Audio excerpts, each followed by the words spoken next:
அன்புமணி அவர்கள் பக்கம் பலரும் இணைந்திருக்கிறார்கள். பல மாவட்ட செயலாளர்களும் அவருக்கு ஆதரவாக ஆலோசனை கூட்டத்தில் பங்கேற்றிருக்கிறார்கள். மறுபுறம் திரு ராமதாஸ் அவர்கள் மாவட்ட செயலாளர்களை பதவியில் இருந்து நீக்குவதாக தகவல் வெளியாகி இருக்கிறது. இந்த சூழலை எப்படி பார்க்கலாம்? நான் நேற்றுக்கு சொல்லியிருந்தேன். அதாவது பாட்டாளி மக்கள் கட்சி is heading towards vertical split, செங்குத்தான பிளவை நோக்கி போய்கொண்டிருக்கிறது.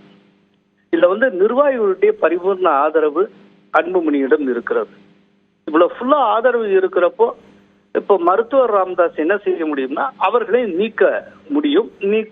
இது ஒண்ணுதான் அவரால் செய்ய முடியும். அதை தாண்டி வேற எதையும் செய்ய முடியாது. இப்ப ஏற்கனவே அன்புமணிக்கு ஃபுல் ஸ்ட்ரென்த் அவர்கிட்ட தான் இருக்கு அப்படிங்கிறது நிரூபிக்கப்பட்டிருக்கு. இதுக்கு முன்னால, அதாவது ஒரு வாரத்துக்கு முன்னால ராமதாஸ் அவர்கள் நிர்வாகிகள் கூட்டத்தை கூட்டினார். அந்த 216 நிர்வாகிகளுக்கு அழைப்பு, வெறும் 15 பேர் வந்திருந்தாங்க, 201 பேர் வந்த. இதுல இருந்தே பார்ட்டி மொத்தமும் அப்படியே அன்புமணிக்கு பின்னால இருக்கு. இதுல ஆக்சுவலா என்ன விஷயம்னா, இந்த பார்ட்டி நிர்வாகிகளை பொறுத்தளவுல ராமதாஸ் அவர்களை தலைவராகவும் அன்புமணியை எதிர்காலமாகவும் பார்க்கிறார்கள். இதுல எதிர்காலத்துல இன்வெஸ்ட் பண்றதுதான் பெஸ்ட் அப்படிங்கிற ஒரு இதை நோக்கி இங்க இருக்கக்கூடிய நிர்வாகிகள் போய்கொண்டு இருக்கிறார்கள். சோ இதோடைய கல்மினேஷன் பாட்டாளி மக்கள் கட்சி இரண்டாக உடையும். ஆனா இப்ப இரண்டா உடையக்கூடிய அளவுக்கு என்ன பிரச்சனை அப்படிங்கறது ராமதாஸ் இது வரைக்கும் சொல்லல. இப்ப அன்புமணி மேல அவர் நிறைய புகார் சொல்லுகிறார். அன்புமணி தரப்புல யார் யாரெல்லாமோ அவரை குறை சொல்லி பதிவிடுகிறார்கள். எல்லாம் நடந்துட்டு இருக்கு. பட் இந்த காரணத்தினால தந்தையும் மகனுமாகிய நாங்கள் 2 பேரும் அடித்துக் கொள்ளுகிறோம் சொல்லி காரணத்தை சொல்ல மறுக்கிறாங்க. கோர் ரீசன் என்ன? வெறும் முகுந்தன் விஷயத்துக்காக ஒரு கட்சியை உடையும் அப்படியா நினைக்கிறீங்க? அப்படின்னா இதை தாண்டி முகுந்தன் வெறும் ட்ரம்ப் கார்டு. இதை தாண்டி ரொம்ப சூட்சமான ஒரு விஷயம் இருக்கு. அது பர்சனலான ஒரு விஷயம்னு நான் கேள்விப்பட்டேன். அதை பகிரங்கப்படுத்த முடியாது, பொதுவெளியில் நான் சொல்ல முடியாது. அதுல ஆரம்பிச்சது. ஆனா ஒண்ணு, எப்போதுமே இந்த குடும்ப கட்சியா இருக்கிற ஒரு கட்சிக்கு இந்த விதமான பிரச்சனை ஏதோ ஒரு காலத்துல வந்தே தீரும். இவருடைய குடும்ப பிரச்சனை அரசியல் பிரச்சனையாக வெடிக்கும், அது பிளவை நோக்கி போகும். இன்றைக்கு அந்த இடத்துக்கு பாட்டாளி மக்கள் கட்சி நகர்ந்து இருக்கிறது. திரு கோலாகல ஸ்ரீனிவாசன், நீங்க இது ஒரு குடும்ப பிரச்சனை கட்சி பிரச்சனையாகவும் மாறி இருக்கிறது அப்படின்னு சொல்றீங்க. ஆனா ஸ்பிளிட்டா இது நடக்கல. பெரும்பாலான நிர்வாகிகள் இருந்து தொண்டர்கள் வரைக்கும் எல்லோருமே அன்புமணியின் பக்கம்தான் நிற்கக்கூடிய ஒரு சூழல் இருக்கிறது. ஆனா டாக்டர் ராமதாஸ் நிறுவனர் கட்சி என்னுடைய கட்டுப்பாட்டில் தான் இருக்கு, எல்லோரும் நான் சொல்வதைத்தான் கேட்க வேண்டும் அப்படிங்கறத ஒரு உத்தரவாவே போடக்கூடிய நிலை தானே இருக்கு. ஆமாங்க, அவர் உத்தரவு தான் போடுவாரு. அதை மீறி அத்தனை பேரும் அன்புமணிக்கு பின்னால இருக்காங்க. அப்ப ராமதாஸ் என்ன எடுப்பாரு? அவங்க அத்தனை பேரையும் நீக்கிறேன் பாரு. அப்போ நீக்கப்பட்டவர்கள் எல்லாம் ஒண்ணு சேர்ந்து என்னங்க செய்வாங்க? அதுதான் பிளவுன்னு நான் சொல்றேன். இந்த பிளவு என்பது என்னவா மாறும்னு நினைக்கிறீங்க? ஏன்னா இப்போ ஒரு கூட்டத்தை கூட்டுகிறார், உறுப்பினர் அட்டையை கொடுக்கிறார், மாவட்ட செயலாளர்கள் உடனான ஒரு ஆலோசனை கூட்டத்தை டாக்டர் அன்புமணி நடத்துகிறார். சோ அடுத்த கட்டமா டாக்டர் ராமதாசனுடைய நிலைப்பாடு இந்த விவகாரத்துல என்னவாக இருக்கும்? இல்ல, ராமதாஸ் அவர்கள் தன்னுடைய நிலைப்பாட்டை சொல்லிட்டாரு. நான் தான் தலைவர், நான் தான் நீக்குவேன் சேர்ப்பேன் எல்லாம்னு. இப்போ இது அன்புமணி ஏற்க தயாரில்லை. ஏற்கனவே அவர் தலைவராக இருந்தவர் தான் செயல் தலைவரா டிகிரேட் பண்ணிருக்காங்க. கரெக்டா அமித்ஷா வர்றதுக்கு முதல் நாள் தான் அந்த காரியத்தை அவர் பண்ணாரு. அப்படின்னா என்ன ஆகும்? உடைந்த நிலையில ராமதாஸ் அவர்கள் நடுவாக இருப்பார், அன்புமணி அவர்கள் என்டிஏவில் தொடர்வார்.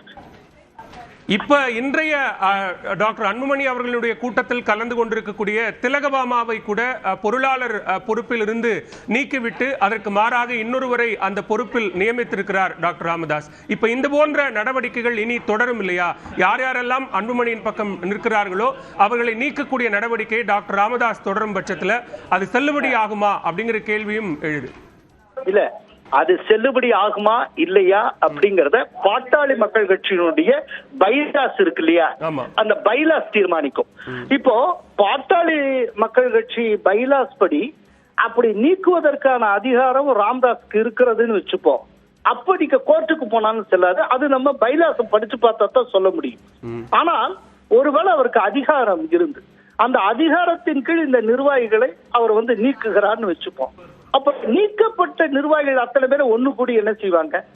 ஒரு புதிய கட்சி அமைப்பாங்க, இல்லாட்டி போட்டி பாட்டாளி மக்கள் கட்சியை உருவாக்குவாங்க. அதனால தான் இதுல பிளவு வரும்னு நான் சொல்லிட்டு இருக்கேன்.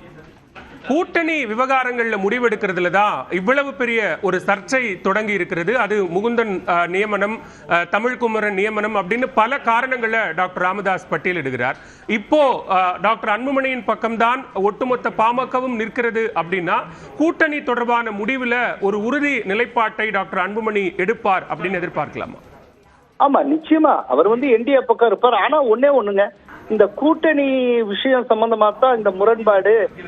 ராமதாஸ் இப்படிலாம் நடந்து கொள்ளுகிறார் அப்படின்னு நீங்க இப்போ ஒரு விஷயம் சொன்னீங்க இல்லையா? இதுல லாஜிக்கலா ஒரு பிரச்சனை ஒண்ணு இருக்கு. ராமதாஸ் அவர்கள் இப்ப நேற்றைக்கு கொடுத்த பிரஸ் மீட்லயே என்ன சொல்லுகிறார்? எங்களுடைய நேச்சுரல் அலை அதிமுகவுடன் கூட்டணி வைக்கணும்னு மக்களவை தேர்தலின் போது சொன்னேன், இவர்கள் வைக்கல, பிஜேபியோட வச்சாங்க அப்படின்னு. இன்னைக்கு அந்த நேச்சுரல் அலையான அதிமுகவே என்டிஏவுக்குள்ள வந்ததுக்கு அப்புறம் என்டிஏவுக்குள்ள பிஎம்கே தொடர்றதுல என்ன பிரச்சனை ராமதாஸுக்கு? அதையே எதிர்க்கணும். சோ அவர் சொல்லுகிற வார்த்தையிலே நிறைய முரண்பாடு இருக்கு. அதனால தான் சொல்றேன், ஒரு டிசைடிங் அத்தாரிட்டியா நான் தான் இருக்கணும், முடிவெடுக்கும் அதிகாரம் என்பது என் கைகளுக்கு உட்பட்டு தான் இருக்கணும் அப்படிங்கிற அடிப்படையில ராமதாஸ் ஒரு கால் எடுக்கிறாருன்னு பார்க்க கூடாதா சார்? அப்படியே நீங்க முடிவெடுங்க சார். இப்போ அன்புமணி என்ன முடிவெடுத்திருக்காரு? என்டிஏல இருக்கிறதுங்கிறதான அவருடைய ஆசை. சரி, நீங்க நேச்சுரல் அலைன்னு சொன்ன அதிமுக எங்க இருக்கு?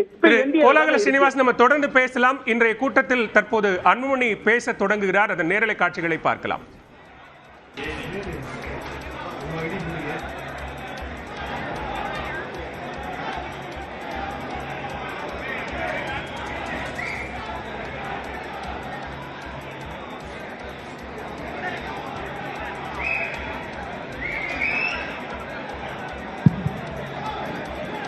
அனைத்து சொந்தங்களுக்கும் வணக்கம்.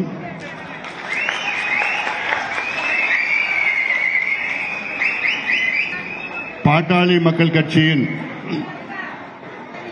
புதிய உறுப்பினர்கள் சேர்க்கை மற்றும் இருக்கின்ற உறுப்பினர்களுடைய புதுப்பித்தல் சம்பந்தமாக இங்கே 5 மாவட்டத்தின் செயலாளர்கள், தலைவர்கள் மற்றும் ஒன்றிய, பேரூர், நகர நிர்வாகிகள் இங்கே கூடியிருக்கின்றோம். இது ஒவ்வொரு முறை 3 ஆண்டுகளுக்கு ஒரு முறை நடைபெறுகின்ற நிகழ்வு. இதை நீங்கள் எல்லோரும் வேகமாக இந்த வேலைகளை செய்ய வேண்டும், விரைவில் முடிக்க வேண்டும்.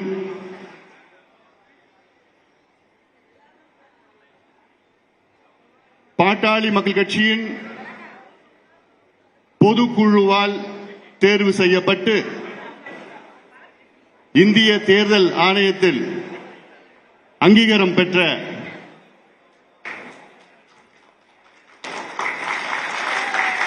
அது நான் சொல்ல மாட்டேன், நாமும் தான் சொல்லுவோம்.